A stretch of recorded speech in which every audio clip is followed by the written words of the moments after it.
ಬುದ್ಧಿವಂತ ಶಿಷ್ಯ. ವಾರಣಾಸಿ ನಗರದಲ್ಲಿ ಒಂದು ಗುರುಕುಲ ಇತ್ತು. ಆ ಗುರುಕುಲದಲ್ಲಿ ಒಬ್ಬ ಗುರುಗಳು ವಾಸಿಸುತ್ತಿದ್ದರು. ಅವರು ಒಬ್ಬ ವಿದ್ವಾಂಸರಾಗಿದ್ದರು. ವಿದ್ಯಾಭ್ಯಾಸಕ್ಕಾಗಿ ಹಲವಾರು ವಿದ್ಯಾರ್ಥಿಗಳು ಅದೇ ಆಶ್ರಮದಲ್ಲಿ ತಮ್ಮ ಗುರುಗಳೊಂದಿಗೆ ವಾಸಿಸುತ್ತಿದ್ದರು. ಒಮ್ಮೆ ಒಬ್ಬ ಗೋಪಾಲಕನು ಅದೇ ಆಶ್ರಮಕ್ಕೆ ಬಂದನು. ಗೋಪಾಲಕನನ್ನು ಕಂಡು ಶಿಷ್ಯರೆಲ್ಲರೂ ಆಶ್ಚರ್ಯಚಕಿತರಾದರು. ಅವರೆಲ್ಲರೂ, ಆಶ್ರಮದಲ್ಲಿ ಈ ಗೋಪಾಲಕನು ಏನು ಮಾಡಲು ಬಂದಿರುವನು ಎಂದು ಯೋಚಿಸಿದರು. ಗೋಪಾಲಕನು ಗುರುಗಳ ಬಳಿಗೆ ಹೋದನು.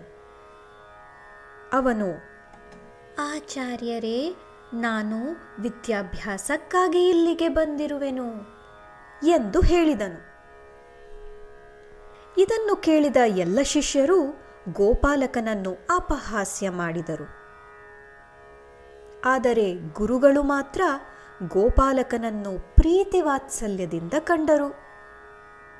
ಗೋಪಾಲಕನ ಬುದ್ಧಿಶಕ್ತಿಯನ್ನು ಪರೀಕ್ಷಿಸಲು ಅವರು, ಪ್ರಿಯ ಬಾಲಕನೇ, ದೇವರು ಎಲ್ಲಿದ್ದಾನೆ ಎಂದು ಕೇಳಿದರು.